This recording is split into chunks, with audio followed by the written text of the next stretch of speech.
cada tipo. Então, existem 3 grandes grupos. O primeiro grupo é relacionado ao depósito de melanina.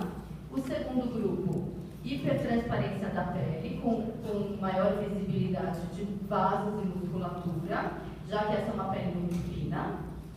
E alterações de relevo na pálpebra inferior.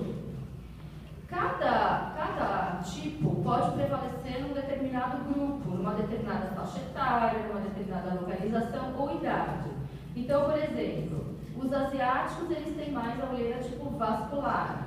Os índios, uma olheira mais constitucional, que é a olheira relacionada ao depósito de melanina. E pessoas de terceira idade, em geral, têm mais alterações de relevo. É claro que esses subtipos podem estar combinados também, né?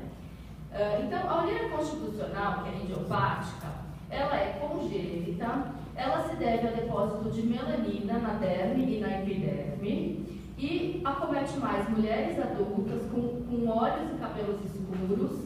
Ela tem herança autossômica dominante com penetrância variável e acomete tanto a pálpebra superior como a inferior, levando a uma hiperpigmentação e uma textura aveludada. E ela tende a piorar com a idade. Também existe depósito de melanina por dermatite atópica, dermatite de contato, trauma, excesso de fricção e outras condições fisiológicas ou patológicas, como, por exemplo, alterações hormonais, a gestação, algumas doenças sistêmicas, tumores hipofisários, síndrome de Cushing, algumas infecções, doenças reumatológicas, doenças crônicas em geral. É importante, eu gosto sempre de considerar, eu fiz a minha tese de mestrado no Hospital das Clínicas de São Paulo a respeito de olheiras. E eu fiz um estudo histopatológico onde, em nenhum dos casos, eu percebi depósito de hemosiderina. Então, é muito importante saber que o depósito é de melanina, não de hemosiderina. E por isso não adianta tratar com ácido tilglicólico ou outras coisas cujo alvo seja hemosiderina, porque ela não existe. Existe mais de um estudo, além do meu, histopatológico, e nunca se encontrou hemosiderina. Isso é uma coisa importante para ver. Existe também o depósito de melanina secundário a medicamentos, né? Principalmente aqueles que levam a fotossensibilidade, como arsênico, hidantoína, os fenotiazídicos, os hidrocarbonetos, e os análogos das prostaglandinas. Hoje em dia se usa para alongamento de cílios e sobrancelhas essas substâncias, que na verdade elas são substâncias para tratamento de glaucoma, são colírios, né? E hoje a gente tem outros veículos para alongamento de cílios. O problema disso é que eles aumentam a melanina tanto na epiderme quanto na derme, em uma porcentagem razoável de casos, 3 a 10%, geralmente no primeiro mês até 6 meses de uso, e podem também gerar descência muscular, reabsorção de colágeno, degradação de gordura, prolapso de gordura palpebral e alongamento dos cílios, hiperpigmentação da íris, então alteram a cor dos olhos, em pessoas de olhos claros, o olho passa a ficar escuro, e esses efeitos colaterais nem sempre são reversíveis. Então, é um produto que eu particularmente contraindico para uso ocular, em casos que não sejam de glaucoma, claro. Esse col é um pigmento que é muito comum nas maquiagens, principalmente as marcas mais famosas, as melhores marcas. E ele é um pigmento que vem do cromo, do cromo, principalmente em lápis para contornos de olhos. E ele pode estimular a melanogênese também. E aí o tratamento é a lepenicilamina.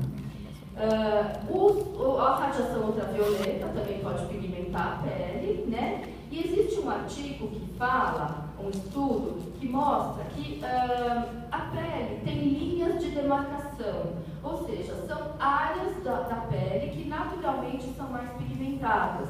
E elas são denominadas A, B, C, D, E, F, e no caso, a região periocular seria a linha de demarcação F.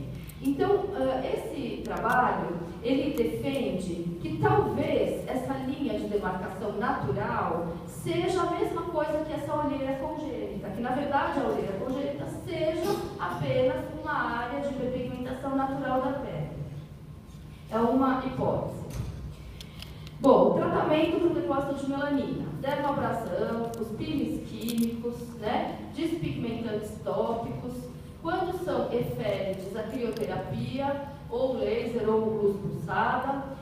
Aqui tem um estudo com plasma rico em plaquetas, aplicação intradérmica nessa área, né, no sulco nasojugal, nas rugas periorbitárias. E com esse tratamento melhorou o quê? Melhorou a textura da pele, mas não teve nenhuma alteração em relação ao depósito de melanina. Os lasers, principalmente os lasers Q-switch, então alexandrita, rubi, eritreato, tanto fracionado como não fracionado, sendo que o fracionado nas peles mais escuras e o não fracionado nas peles mais claras. E o Q-switch de baixa energia, 1064, ele foi usado nesse estudo em pacientes asiáticas, fototipos altos, com intervalos de 3 a 4 dias, 8 tratamentos, 2 passadas. E foi feita essa avaliação por espectrofotometria e microscopia confocal, com 6 meses de seguimento, uma melhora muito importante. Então, ao contrário do melasma, as olheiras melhoram sim com laser. Tá? É uma boa indicação. E agora, os efeitos colaterais são razoavelmente importantes. Tem crostas, muito edema, eritema, e isso tem que acontecer mesmo para melhorar. O laser de CO2 ou erbium, né, contínuos ou fracionados, também melhoram, e a melhora em geral é gradual. E a luz pulsada, o meu trabalho de mestrado foi com a luz pulsada, eu vou mostrar os resultados. O laser de 2,790 nanômetros também mostrou uma melhora muito importante, com segmento de 4 meses. Em geral, as recaídas não são tão frequentes, então é uma boa indicação. Associação de laser de CO2 com alexandrita. E o laser do Erbium Glass, 4 tratamentos, com intervalos de 1 mês, com uma melhora importante também. Os mecanismos seriam eliminação de melanina transepidérmica, ou melanin shuttle, e o skin tightening com melhora da flacidez palpebral. A olheira vascular, o que ela acontece? Ela acontece porque há uma maior visibilidade dos vasos. A pálpebra é uma área de pele muito fina. E geralmente ocorre também estase vascular, né? Em alguns pacientes, principalmente aqueles que têm dermatite atópica. Então, eles podem ser tratados os vasos com laser eriteriário de pulso longo, né? Existe uma importante melhora. E esse é um trabalho isolado, é um estudo brasileiro isolado, onde é aplicado esse creme com uma melhora importante, mas é um creme antioxidante, é um estudo isolado. E a vitamina C tópica, que aumenta a espessura da pele, também pode melhorar a visibilidade, diminuir a visibilidade dos vasos. Em relação àquele outro grupo, que é a alteração de relevo, ele é subdividido em hipertrofia tarsal, flacidez cutânea, bolsas palpebrais, né, que na verdade são uma pseudoherniação de gordura pela flacidez do ligamento que está aqui presente. Existe também a configuração da órbita, que às vezes é mais profunda, né? E aqui, tanto em um caso quanto no outro, fica mais evidente o sulco nasojugal e o sulco pálpebro-malar. E pelo próprio envelhecimento, pelo próprio processo de envelhecimento. Então, o tratamento das alterações de relevo. Então, quando existe flacidez cutânea, tem pessoas que fazem a radiofrequência ou a carboxiterapia. No Brasil, a carboxiterapia não é um procedimento reconhecido pelo Conselho Federal de Medicina, então não é indicado. Os lasers, né, os lasers fracionados ou não fracionados para tratamento da flacidez. No caso de bolsas palpebrais, ou a órbita mais profunda, ou a maior profundidade do sulco nasojugal e pálpebro malar, a melhor opção é o preenchimento. O preenchimento, na minha opinião, o ideal é com ácido hialurônico, que é um produto mais seguro. Ele pode ser reversível com a hialuronidase. Ele dura no mínimo 1 ano e meio, mas já tem relatos de duração de pelo menos 5 anos. Também pode ser feito o preenchimento com gordura e com a hidroxiapatita de cálcio. Então agora eu vou mostrar alguns casos de tratamento do primeiro de redução de melanina. Então aqui é um caso de pirindifenol da doutora Bogdana, do Brasil. Fenol 88%. Aqui também existe uma hipocromia transitória, que depois melhorou. Esses são casos do meu trabalho, foi feito com luz pulsada, e aqui 1 ano após o tratamento. Aqui também, 20 meses após o tratamento. Aqui também luz pulsada. E aqui também. Eu só trato a pálpebra inferior. Eu não trato o pigmento da pálpebra superior por risco de lesão ocular. A íris absorve, a retina absorve. Eu acho muito complicado, mesmo com protetores intraoculares. Então, e eu não acho que a pálpebra superior seja tão importante esteticamente. Acho que a pálpebra inferior compromete muito mais a estética.